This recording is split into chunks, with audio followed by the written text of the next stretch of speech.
Great, it is 1 p.m. on my watch, so we'll get started, and hopefully anybody who's going to be joining the session will jump on soon. So good afternoon, everybody. Thank you for attending today's webinar session. Obviously, quite short notice for many of you. You would have received the invitation earlier this week. And this is one of the very responsive themes that we're trying to tackle given the civil unrest that we've experienced over the last short while. So firstly, just wanting to reach out to all the firms and just express our condolences to those of you that may have lost buildings or suffered any sort of damage to your businesses and to your families. For those of you that have suffered any sort of severe trauma, we really our thoughts are with you, and we're glad that you could make some time to be with us here today. As it's quite a lot of frustration that's been going around, especially in light of the crisis, and then this weird juxtaposition of this week where things almost seem to be back to normal again after a week that felt somewhat apocalyptic. It's really important that we try to tackle this topic now while it's still relevant and front of mind for many of us. So, we just want to acknowledge what's been experienced by the firms, but also we know that as South African people, we are extremely resilient. And, the furniture sector has taken many knocks in the past. For some of us, we can be feeling a bit downcast and demotivated. So, just in some of the discussions I've had this week, there's hope for growth, not just recovery, but for growth. And we know that if we can get market-led growth, then we can get manufacturing growth in the local sector. So it makes it super important to understand the impact that this unrest has had, not only on demand, but then also supply being super important. So with that being said, we are really excited today to be joined by a fantastic panel of retail and manufacturing representatives.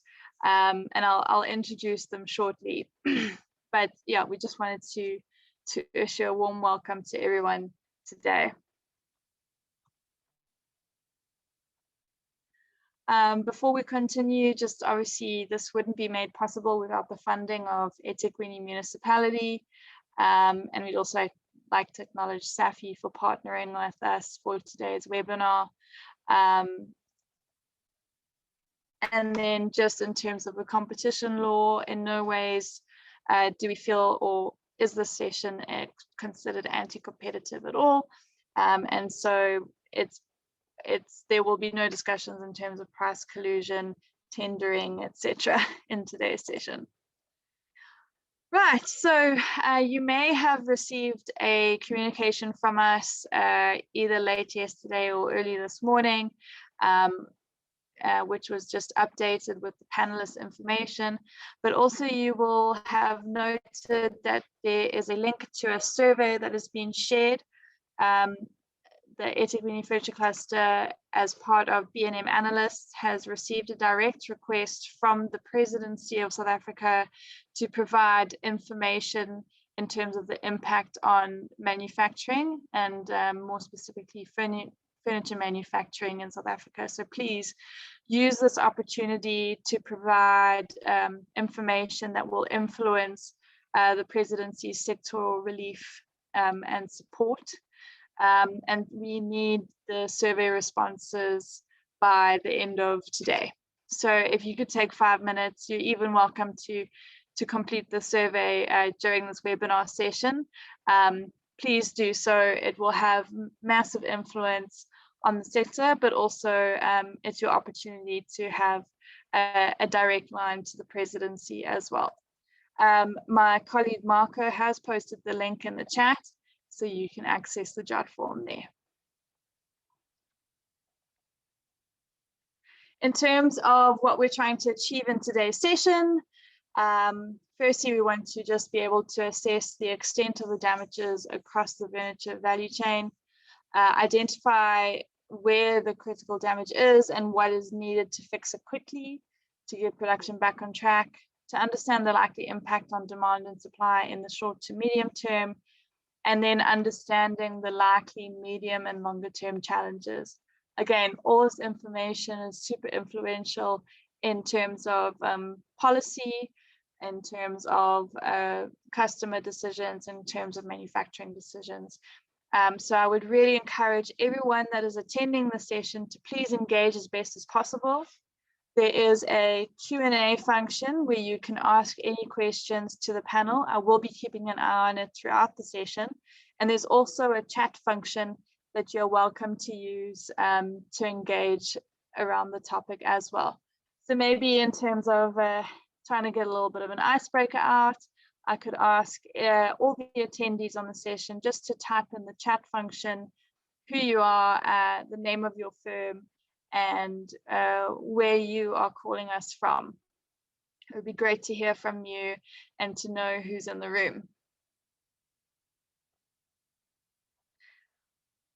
Cool, let's see, we're getting some messages coming through. We've got Aubrey Henning. Thank you, Aubrey, for getting the things going. Madeline from PG Bice in Cape Town.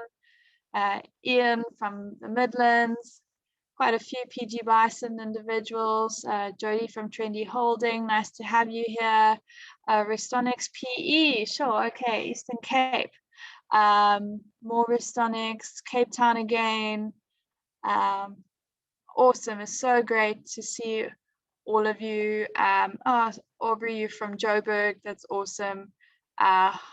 Hopefully you weren't hit too badly in Gauteng. Some more from Trendy Holding, Durban, to Fadzwa from DTech, nice to have you here. Durban, Joburg, this is great. Thanks everyone. Please continue to use the chat function. It's really awesome to see that we can have such a diverse mix of individuals in the group. Great, so I'm sure many of you have received this image on WhatsApp, but just to, if you haven't heard it already, just to emphasize that the impact of this crisis has been significant. Not necessarily just on livelihoods, which we know is going to have a massive impact, but we've seen a lot of retail stores being hit. Some of the worst hits include PEP, Mr. Price, TFG at Home, or TFG more broadly as the group, the Spar Group, all the way through to Cashbuild, Edgar's, Famous Brands as well. So quite significant customer repercussions, and then also influence on the informal, formal traders, over 40,000 businesses affected. These stats are scary and ones that we were able to get, but I think this discussion is really important to really assess the impact and come up with solutions going forward. Alrighty, so without further ado, I would really like to, and I'm privileged to introduce our panel to you today. We have Lucy Mullins, who's Head of Sourcing at Mr. Price Home. Lisa Barnard, who's the Furniture Buying Manager of At Home. We've got Mohammed Hansa, who's Head of Group Support Services at Fair Price. And he may be joined today with the CEO of Fair Price as well. And of course, we've got Bernadette Isaacs, who's the Managing Director of Safi. So we'd just like to extend a really warm welcome and thanks to the panel. And thank you so much to everyone for assisting with today's session. So before we get started, just a friendly reminder to everyone that if you do have any questions for the panel whilst we are having a discussion, to please use the Q&A function, and you're more than welcome to chat amongst yourselves using the chat. And there will be 1 or 2 polls that come up during today's session as well. Great, so let's get the show on the road, and let's kick this off by let's just take stock. Where are we? What's happening at the moment? And maybe I can just ask Bernadette just to give us an overview of what we've been seeing this last week in terms of how this crisis has affected KZN and even South African-based manufacturers? Hi, good afternoon, Paige, and thank you once again for inviting Safi, and good afternoon to all the attendees in the session today.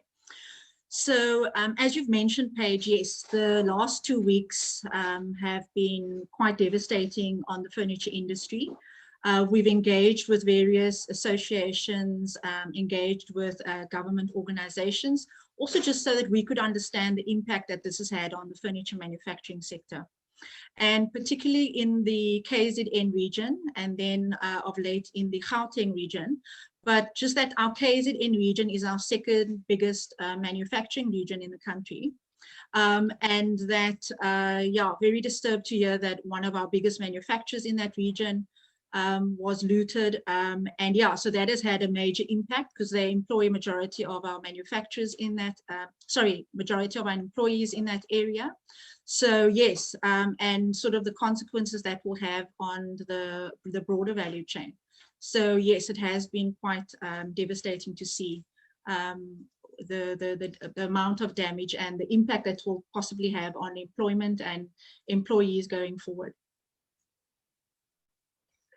Thanks, Bernadette. Mohammed, maybe you can chat to what you've been seeing in terms of your manufacturers in KZN and in the Gauteng area. Thank you, Paige. Good afternoon, everyone. From what we've seen, a lot of our manufacturers come from the very smaller type manufacturers, using an area in Joburg, which is called Mansfield. It's an industrial hub for furniture manufacturing, especially smaller manufacturers. The area was devastated a couple of years ago through looting and civil unrest. And this a week and a half ago's incidents just took a toll on that industry. The smaller manufacturers are now, battling. A lot of the business owners have become security guards. It puts pressure on supply chains. That's from a pure manufacturer's hat, from a supply chain. From a retailer's hat, I mean, the impact is going to be huge because some of the retail bases that are supporting these manufacturers have been decimated. From the stats there, and you can work it out, anything between 5 and 20% of retailers' businesses have been affected. And what this does downstream is decimates the manufacturer. And upstream, whatever business support services that you offer to your clients in terms of in our business, we've empowered a group of delivery guys. These people have less work to do because of servicing a smaller area. That's number one. Number two is a lot of these businesses have been damaged in terms of like some of the drivers that work within our network. They lost vehicles trying to become security guards. So their vehicles actually got burned in an attempt to save whatever their business interests were, and not necessarily their own stores, but their major customers. So yeah, this events had a major impact right across the board. Yeah, sure. And you raise a very valid point that it's not just the manufacturers, but it's also the business support services that are going to be affected by the situation. Lucy, as a retailer based in KZN with a significant number of suppliers, what has been the feedback you've received from your supply chain? Thanks, Paige, and hello, everybody. Yeah, we've been contacting our entire supply base over the last few days, or over the last week since the unrest started. And obviously, I'm speaking for our entire local supply base and warehousing solution, not just the furniture industry. And we have had an effect on a certain number of our suppliers. About 8 of our suppliers have been severely affected. Luckily, to date, we haven't had anything back to the point that it's literally been burnt to the ground, although people are obviously experiencing major issues, especially with their IT infrastructure, which is, although you can replace that, you can go out and buy a new laptop, it's very costly. So people are struggling to get back up and running. About 3 of those suppliers are directly related to our furniture area. And they do seem to be getting back on their feet with a resilience that is just remarkable, to be honest with you. But, you know, the guys who were affected, and then there were the guys who weren't affected, which thank goodness is the very vast majority of our supply base and the vast majority of our furniture manufacturers. But it wasn't through chance. They survived because they either spent an absolute fortune on security, or as Mohammed alluded to, they were out there themselves protecting their own businesses with their staff. So it wasn't a case of luck that these people have survived. It was, through really putting their lives on the line. And then obviously for those suppliers that did get overwhelmed, despite having tried so hard, it's absolutely tragic. But in terms of, has it had a huge effect with our particular supply chain?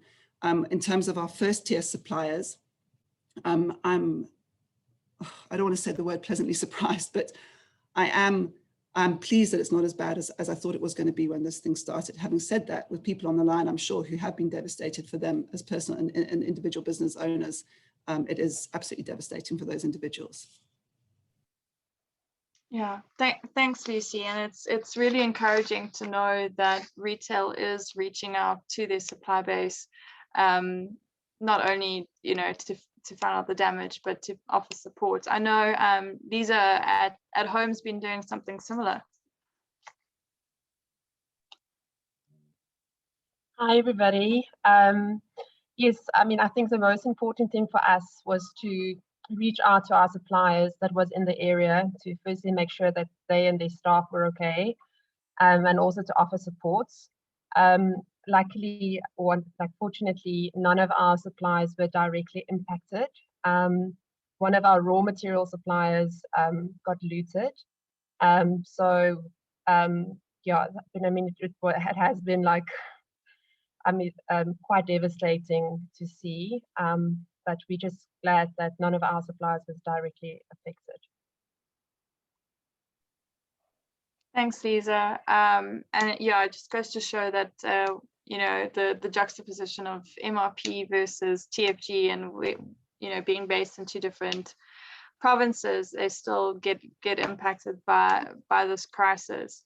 So I'd now just like to offer the opportunity to the attendees of today's session just to give us some feedback as to how have you been affected in terms of your operations by this crisis. A poll should be appearing on your screen now.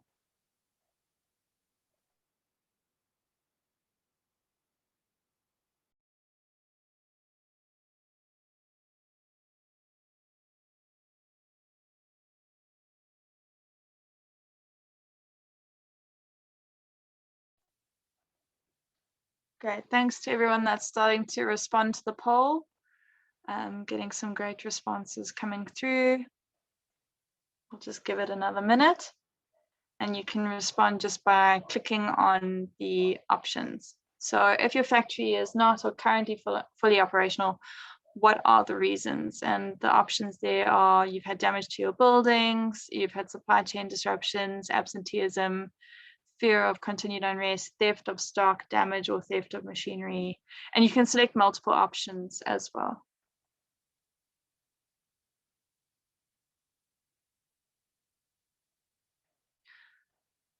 Great, thanks to everyone who's responded. I'm just going to display the results here. So the biggest impact we seem to be having on the sector is supply chain disruptions, followed by a significant number of firms are fully operational. So that's really positive to see, and actually it's really good to know what impact is being had. Slightly discouraging to see that orders have been withdrawn from a few manufacturers. One has experienced theft of stock, and we are seeing some impact on the workforce through fear and continued unrest and absenteeism. So yeah, thanks so much everyone for responding. That gives us a really positive, or not positive, but strong sense of the sentiment within the sector regarding operations. I'm going to move on to supply chain, and specifically in terms of raw material supply. So Mohammed, maybe I can start with you. Have raw material suppliers been negatively impacted? And what do you think this could mean for the sector in the medium to long term? And maybe I can ask Lisa to weigh in on that as well. So from us being a case goods manufacturer predominantly, the key impact here isn't on raw chipboard or particle board. There hasn't been a major disruption to that key material. However, your componentry in terms of your furniture, of your case goods manufacturers, we've got a key supplier out in Durban. Their warehouse was entirely decimated. And it puts pressure. You can't move forward without your componentry. So that's been a big challenge. Fortunately, some of the guys have mitigated risk by having warehouses around the country, and they've, I think, stockpiled. I think COVID came in at a good time. So what COVID did is it allowed people to stock up and prepare, but more. I wouldn't say like prepare for this type of event, but they had stockpiles, and that stockpiles are now going to be put under pressure. That's number one. There are obviously other supply chain effects that have come from COVID itself that are challenging. I'm just talking over the broader manufacturing. If we look at outside of the furniture industry, Durban would be very familiar with a factory called Toyota. And their local CEO had put out a note to say that, they suspended operations due to the ports not being functional, due to staff not being able to attend to work. So I think holistically, it's put a lot of pressure. For us locally, as a manufacturer, yes, you have to shut your factory down. I'm surprised to see a lot of guys have been able to be up and running as quickly as they have. So yeah, it's really a positive note to know that guys haven't felt the true crunch of things. I think once the dust has settled, people will from the demand side, you're going to see a lot of pressure. Just with the job numbers, people not working, the spend not being there anymore. For us as a business, we operate in a very low income areas, low income groupings. It's going to have a huge impact on spend in this industry. So that filters down to manufacturing. Your volumes are going to be lower. You're going to have more challenges from imports coming in. Importers are going to have, an added advantage because you cannot. In South Africa, in case goods or in furniture manufacturing, certain components can manufacture competitively. If you take the bedding and the lounge industries, because of the goods being of a voluminous nature and imports being very expensive to move around. In case goods, where you can get flat pack paneling done, you'll be competing against Chinese, Brazilian, Turkish markets, Malaysian markets. It's highly challenging as it is, and going forward, it's going to be even more challenging when you can't produce at 100% or even 200% to get your overhead recovery rates down. So yeah, I think that's something that we need to consider carefully. Yeah, thanks, Mohammed. Lisa, you mentioned earlier that one of your raw material supplies was impacted. What do you think this could mean for the sector? You're on mute. Sorry, guys. It was one of the fabric suppliers who obviously imports a lot of fabric, and they store it at their warehouse, and we pull from off and they keep the stock for us before we send out our forecast. They have our 6 months up to forecast of our fabric in their warehousing is there. They got completely looted. So obviously devastating for them. And they will only be able to get, also with the delays due to COVID and on the shipping side, and with the ports being affected, it does have a big ripple effect. So we had to alternatively source for additional supply, which is quite sort of like devastating, because the factory will have to now shift to a supplier that does have stock. And at the end of the day, right now, I think where there is availability of raw material, that's where the spend is going to happen, unfortunately. Yeah, I mean, and like I said, it's unfortunate, but it makes a lot of sense in terms of needing to continue with retail where you can. I mean, maybe on the retail route, Lucy, you can weigh in on, I mean, we've spoken a little bit about raw material supply. I don't know if you've got any comments there, but I'd also be interested in hearing what impact this could have had on supply chain and logistics routes. Yeah, sure. Well, yeah, I mean, in terms of logistics, I think the change coming our way is definitely going to be, I guess it's the cost of kind of security. I guess it's the cost of risk management that we're going to have to manage. And I mean, you guys know we've got a big warehouse in Hammersdale there, and I certainly could not sleep any night, and actually still not sleeping at night, thinking about our distribution center. And because, I mean, I don't know if there's anybody here attached to value or macro or retailability, and watching their warehouses go down was just nothing short of absolutely devastating. And the thought of that happening to us was something it was impossible to think about. So it was a real fear, and obviously that's something we're looking at as a business. And that's, you know, it's obviously we would be doing that, so I'm definitely not sharing any strategy here. It's risk we have to manage. So whatever that looks like is probably going to add cost into our logistic chain, because we are going to have to build in some redundancy, because, you know, it's fine and well that we can find a space up in a Joburg or wherever as a just in case space that could take all the volume that we would need if and when we ever ended up in a situation like this again. But we wouldn't be using it in general on a regular basis. So you're going to be building redundancy into your costs there. So I would say all in all, in terms of logistics, we are going to be looking at a little bit of additional costs and just managing risk. And yeah, I mean, you also spoke to me, would we be looking at going more direct to store? Would we be looking at going more direct to customer? Obviously, those are things that we dabble in at the moment, not to a massive extent.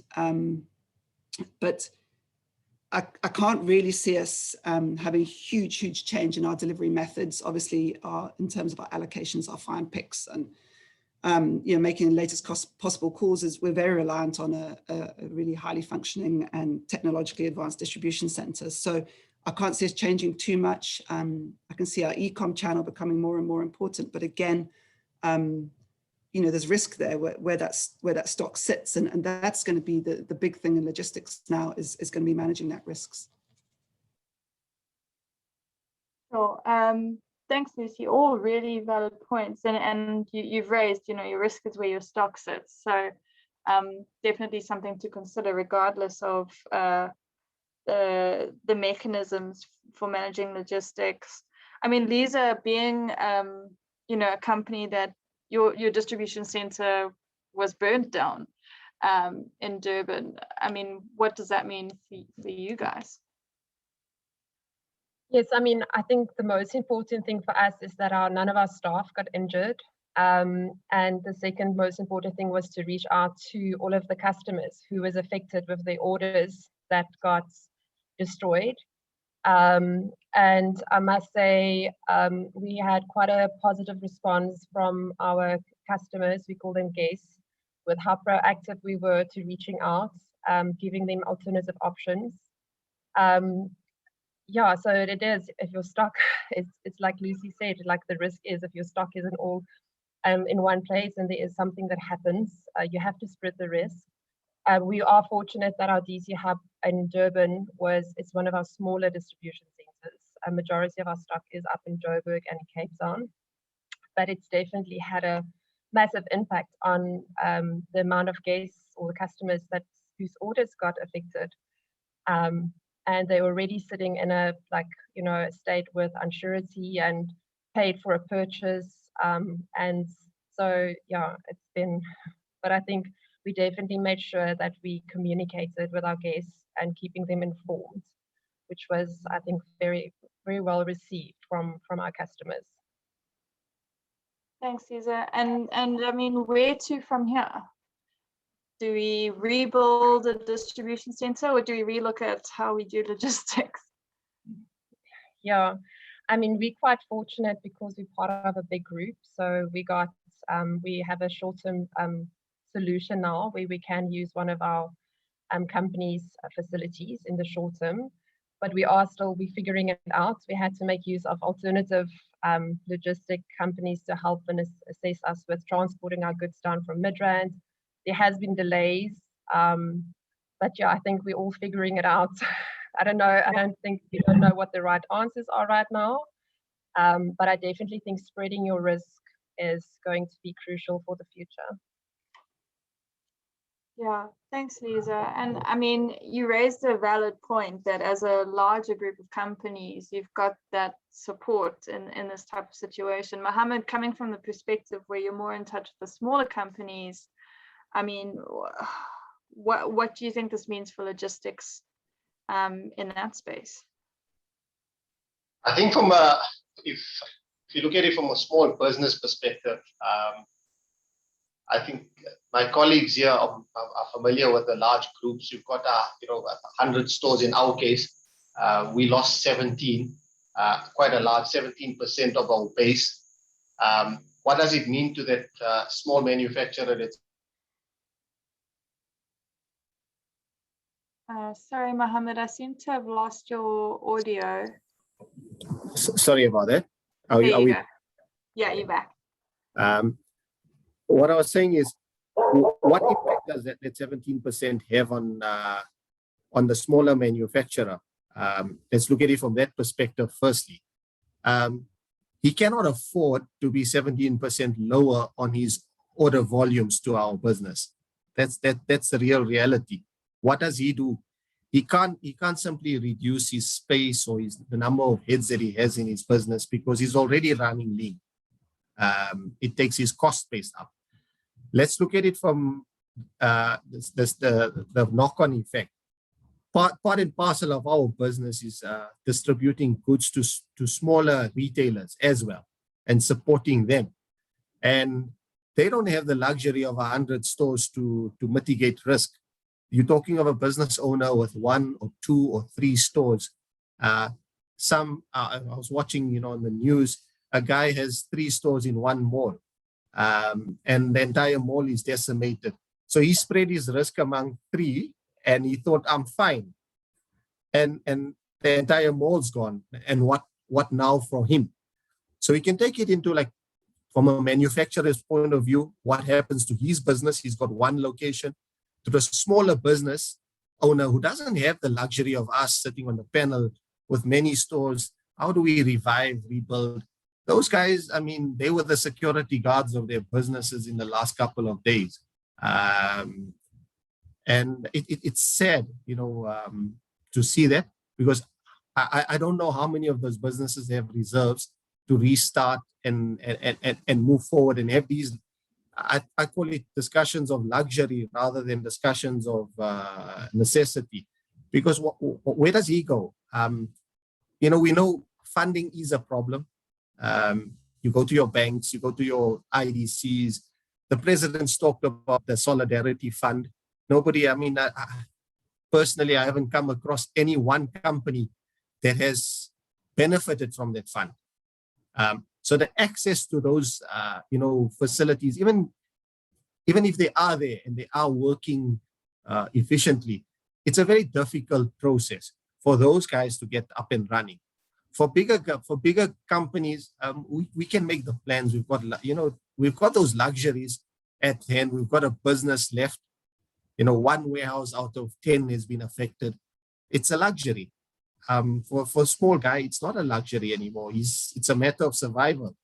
And I don't think you're going to see a lot of them coming back into the space. That's the real reality of it. Yeah, and that's a very sad reality. Thanks for shedding light on that, Mohammed. But as mentioned, we're unsure of what's going on in across the diverse range of companies in the furniture sector. So a poll is going to pop up, and we're just going to find out from you, what type of supply chain disruptions are you anticipating or are you experiencing, and where is the critical break? There are 4 options there, and if I could just ask the participants in today's session to respond.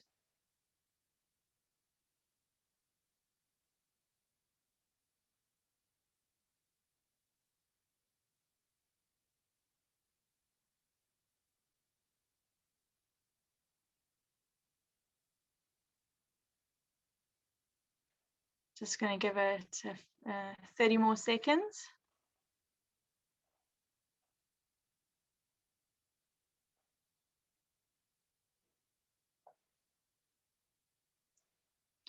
Thanks, Vivian. Really appreciating your use of the chat box.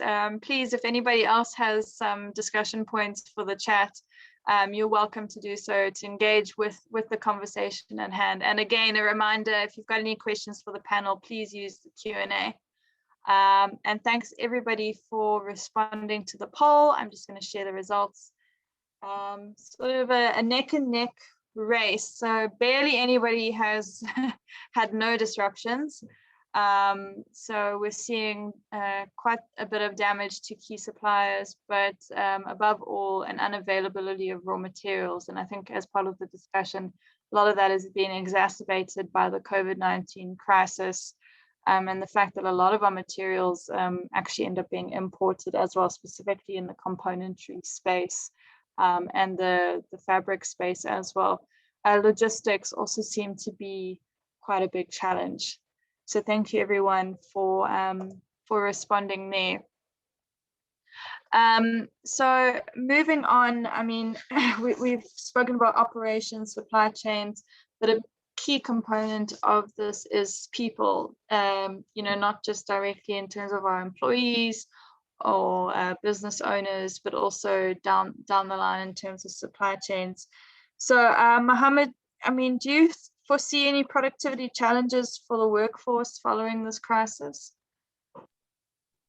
Definitely.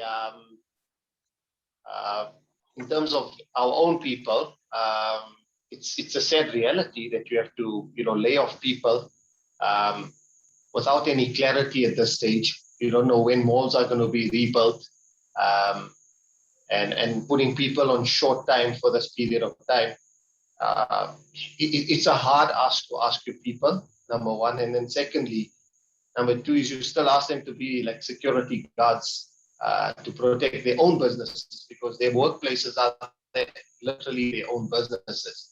I think where we sit, I call it, we live in ivory towers, because we, at head office level or, support functions, we're not on the ground necessarily and being affected. And when you speak to the guy on the ground that's been personally affected, it's very hard. Then from a customer point of view, I think I'm talking of a very Johannesburg-based opinion on where we were affected. If you look at the townships, previously those township malls never existed for longer than 10 to 15 years ago. And those malls went into those townships for a particular reason. Make goods and services more accessible to the customer. And yes, but as business, we thrived on it. But from a customer point of view now, those conveniences are no longer there.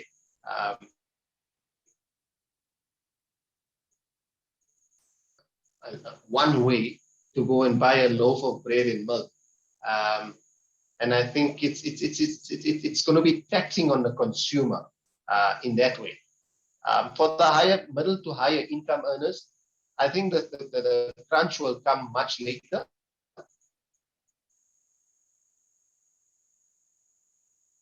If they haven't seen it as yet. Goods and services will just become, I think my colleagues have alluded to, how do we adjust costs? There's a cost of redundancy. there's a cost of added security. Somebody at the end of the day has to pay for it. And ultimately, it's a consumer that's going to be paying for something that really doesn't add value to his life. You're going to see a huge impact on that. Not in a very, very short term, but definitely in the medium and longer term. It could lead to people demanding higher salaries, because as the cost of living becomes much higher, and we can't pay. As consumers in business, the cost of operating can't be exorbitant anymore. As where government can play its role is facilitating, creating the frameworks and the environment of a safe business environment, business-friendly environment where, challenging businesses to grow, challenging businesses to invest, employ more people, and in turn create the economy that everybody wants to see South Africa ending up with. And I think, for me, I think we're going to be, as a country, I see we're going to be put back a number of years, especially after COVID and the impacts of COVID. It's going to be watch the space. I mean, I'd love to see the country rise and progress, but the reality is I can't see it happening very, very soon. Yeah, thanks, Mohammed. You raised some very valid points there in terms of, we've got to account for those costs somehow, and ultimately, our workforce are the people with disposable income. So they dictate demand for our products as well. And we've got to figure out how to absorb those costs in a way that doesn't, affect people. I mean, on that, we have a quick poll again in terms of the firms on this call. We just want to find out, how have your employees been affected so far by the unrest? We're talking specifically around physical harm, travel, trauma, or maybe they're all okay as well.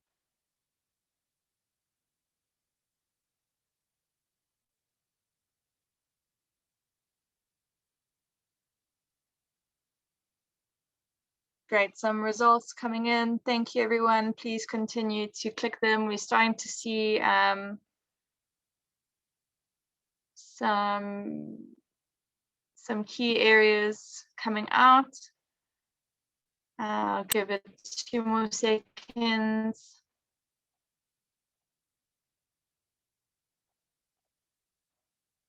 Great, thanks everyone for responding. So we're seeing that majority of firms, thank goodness, a lot of your employees are unharmed.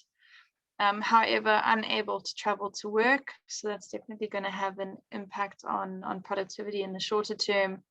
And it sounds like many have experienced some form of psychological trauma, which is absolutely devastating and will definitely have some form of impact on the workforce. I'd be very curious if in the chat anybody could elaborate a little bit more on the psychological trauma and whether and how it's been impacting your firm at the moment. It would be very interesting to hear. Great, so we're going to chat now about demand, which I think is a very hot topic, and I'm sure most of you on the call are wanting to find out about. And this is actually a good lead-in from what Mohammed was discussing around the cost side. So first, maybe to Lucy and possibly Lisa as well. I mean, we've spoken quite extensively about the fact that a lot of retail stores have been affected. But what do we see in the longer run in terms of rebuilding and getting back to operation? Do we anticipate those stores coming back online? Shall I start? Sure. So, I mean, it was being publicized that across the Mr. Price Group, and that's all of our divisions, including Power, that we had 109 stores looted across divisions, about 7% of our total stores.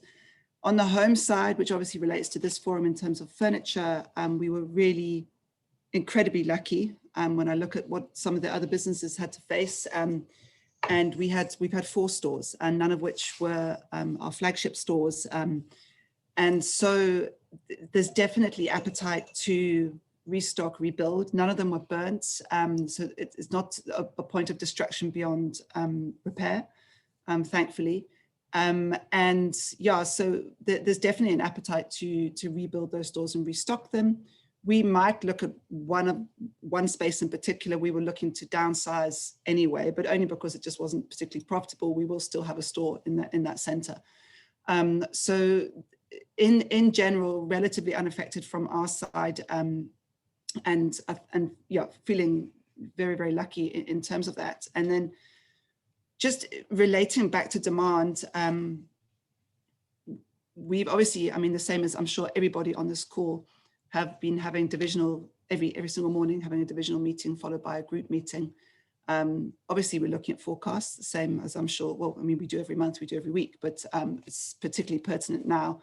And obviously, we are looking at our forecasts, but the general consensus from the home side of the business is that our KPIs remain. And obviously, as you guys know, we're a bunch of corporate beasts. We get driven by our KPIs. They drive our activities and our actions. And the general area that we were targeting for growth remains the same. And the general targeted sort of market sectors that we've been driving towards remain the same.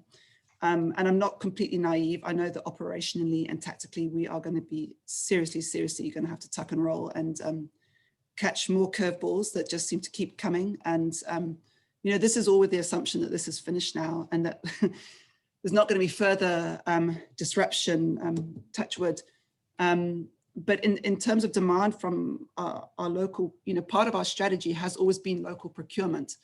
And it's part of our strategy for really solid reasons. It's part of our strategy because it provides us with agility. It's part of our strategy because there's certain areas where it makes sense cost-wise. And, you know, I mean, we all know what a container costs from China these days, and it would make your hair stand on end. Our customer actually loves it. She loves it when we talk to South African made product. And also we've made commitments to the States by the CTFL master plan anyway, in terms of this. So we're not looking to divest from South Africa on what's happened now. And I think what's actually happened now is in our lifetime, we've literally just witnessed what unemployment does. And whilst I know there were goings on and things happening, which I don't pretend to really be able to unpack or know anything about, and that perhaps spilled out onto the streets, I think what we do know is that, you know, a 32% unemployment, a huge wealth gap and a massive youth population meant that we were always heading towards some form of I don't know if it was unrest, but definitely people demanding change in some way or another was going to happen inevitably. So for us to pull out of South Africa now in terms of our manufacturing and our desire to grow South African manufacture would be not irresponsible just in terms of like our nation and the commitments we've made to government, but also we would be writing our own epitaph in a way, because this will happen again if we don't get unemployment under control. So we're very dedicated to our local procurement program. And whilst I understand that I might be coming from a bit of a naive point of view in terms of what it's going to take to get those businesses up and running again, the desire definitely from the retail perspective is that we want to keep driving and drive hard.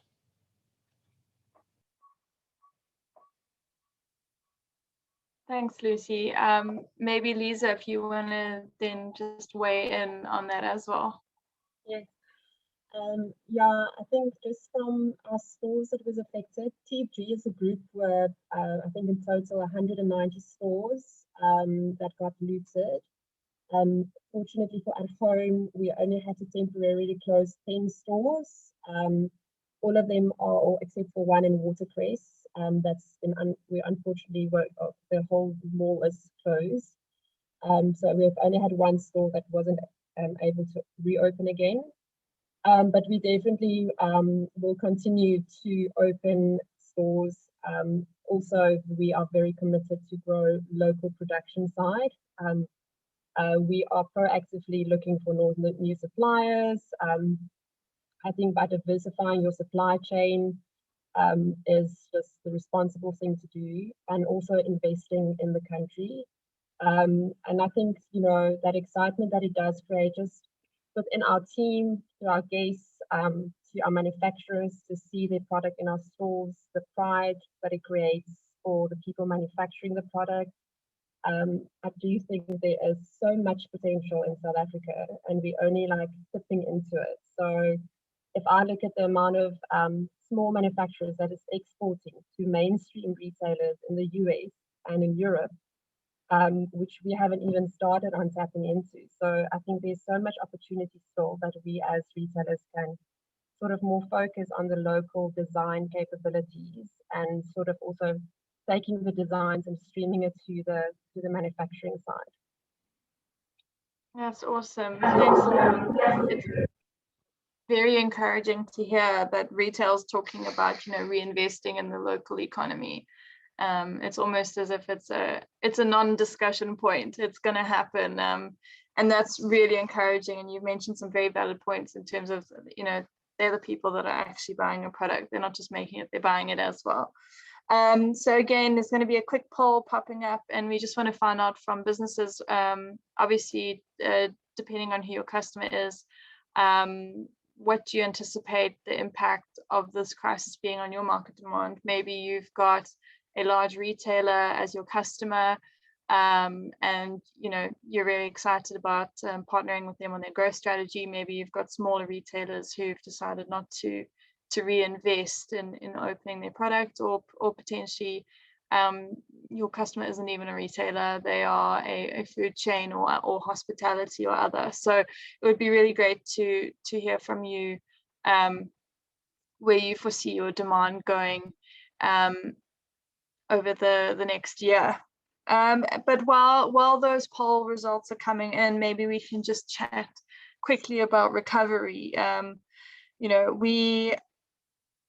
maybe Bernadette, I can start with you. Is, you know, we've seen that firms have suffered, and we know that there's been a lot of work in the local sector in terms of trying to support growth in the industry.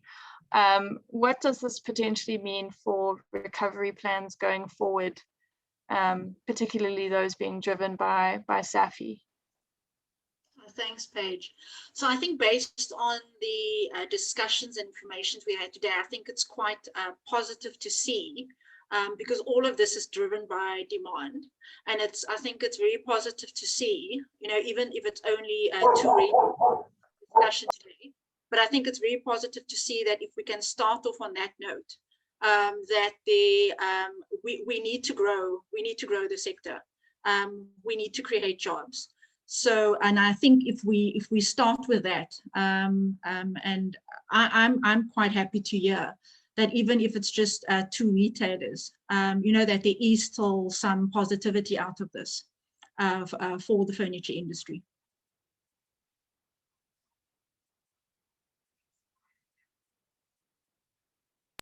Sorry, struggling to find the unmute button. Thanks, Bernadette. Yeah, it's really positive, and I think it highlights, especially with motivation from today's discussion, the importance of driving local procurement even further, and supporting the you know, the engagements between retail and manufacturers, and developing that local capability is just so important. And my colleague Tam has just asked, you know, in the poll, is your business able to recover? Are those on today's call, how are you feeling about recovery? So some of the feedback we're getting, there seems to be minimal impact. That's really fantastic to hear. Minimal to no impact. We're not seeing any significant impact on those that are so far that are responding.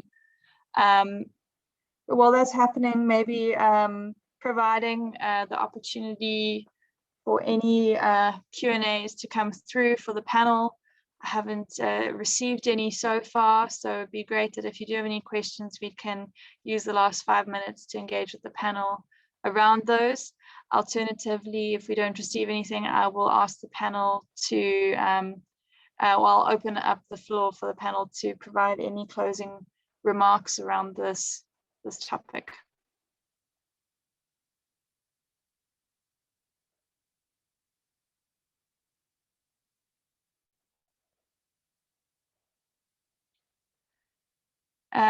Great, there's a Q&A question.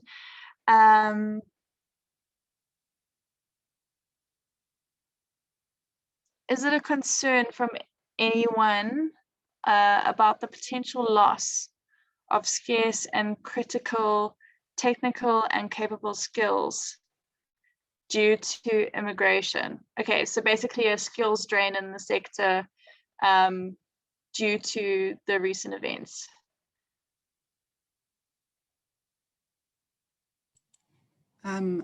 Just speaking from our side, I think, you know, we employ a lot of fairly young people at Mr. Price in our group in general. I mean, you should have seen when we opened up, we've been doing our own vaccine program, and when we opened up for 40 and over, it was like me and 50 other people. It was actually remarkable how few people there were over 40 in our group.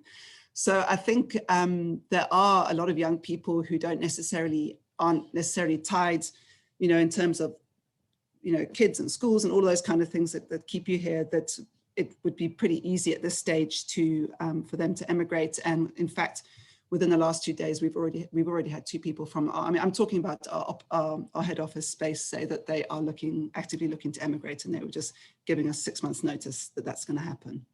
So I think it is real. Thanks, Lucy. We've got a question from Philippa Hume asking, are there any areas where we see the panel feels that suppliers can assist in the rebuild? Maybe Mohammed, I can pose that question to you. I think within the smaller business manufacturing space, I think suppliers can come to assistance. I'm going to just, we as a big retailer and a manufacturer, I have 2 hats that I look at the business through. And from a retailer's point of view, we've got many of these smaller manufacturers that we support. And the biggest problem they have is cash flow. And I think through COVID, a lot of discussions have happened with big business. And it's like, for certain smaller businesses on the ground, if I cannot pay my smaller business within 7 to 14 days of delivering goods, those guys would never survive. So what their challenge is getting credit lines, getting effective credit lines from suppliers, so they can offer their bigger customers, expand their businesses, offer the credit that the bigger businesses demand. I remember we sat in a session with Safi a couple of years ago. I think it was about 2 years ago, back in the good old days of no social distancing. And the question came, a guy, smaller manufacturers posed the question, I'm supplying goods into a larger group. My product has been approved, but I cannot meet this one term of offering them 60 days payment. And no one really had answers to that. For me, it was something foreign because that's how our business, it was so ingrained in our business. Over 50% of the local guys that I operate with are paid on that basis. And without them, we won't have a supply chain left. So to answer your question, I think it's going to become more demanding on suppliers to assist their, smaller manufacturers. The larger manufacturers, definitely they have access to, credit facilities. They're nice to have corporate luxuries. But I think practically from a small business perspective, a lot of them don't have track records, or, they're marginal in their profitability, but they're good operators. I mean, the guys are good furniture makers, they're good artisans, and they don't have this ability to operate and grow their businesses. So yeah, that's what you can do practically. Great, that's a fantastic answer. Thanks, Mohammed. And then a final question for want of saving time. Anton asks Lucy and Lisa, how is big retail engaging directly with government around a way forward? And I'll Okay, Lucy, I see you've unmuted yourself, so. Yeah, jumped in there. Listen, I'm not personally engaging with government myself, but there's a direct line. And I would imagine Lisa's CEO is also in the same forum, where I know that there's about 20 CEOs who have formed a caucus or a forum and are able to actually get direct to the president's office communication happening at the moment, which is really, really encouraging. So there's, as I was speaking to some of my suppliers who I chatted to yesterday and the day before, I'm really, really encouraging, like all of these issues, these major things that you're seeing because the question is, where do we need to help? Government's asking, what do we need to do? Where do we need to help? So to get that information up to the right ears and to be formed in the right forum is absolutely vital. So if, you know, I mean, Anton, you've got my email, but anybody out there, so welcome to send me anything that you think is really, really vital that we can, and I'm sure Lisa's the same, that we can get up to the right ears so that the questions get posed and the information of what's really required on the ground is out there. And I think that's kind of what we're hoping that forum is going to bring. Great, thanks, Lucy. Lisa, maybe because the question was also posed yourself, if you've got anything else to add. No, I think Lucy's covered it all. I don't have so much insight, but I'm sure our CEO and Anthony are communicating directly. Yeah. Awesome. Great. Thanks. And on that note, we've just gone 1 minute past 2, so I'm going to have to close the session. But if anybody else has any other questions, you're more than welcome to email them to us at efc@bmanalyst.com, and we'll engage further with the panelists around any questions you may have. For our own purposes, we'd love some of your feedback, so please do let us know how you found today's session.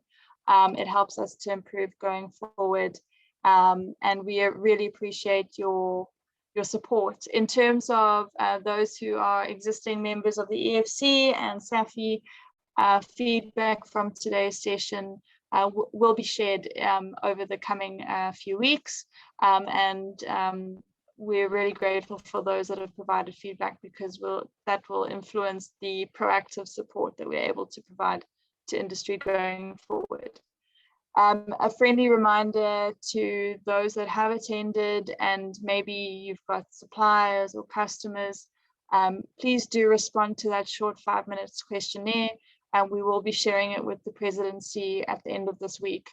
So it's really important that that gets responded to by close of business today. Otherwise, thank you so much, everyone, for attending, and a special thank you again to our panel. It's been a fantastic discussion. Really enjoyed it. You've been amazing. And also, again, a big thanks to our funder, etiquette. And we'll chat with everyone soon. Thanks very much, everybody.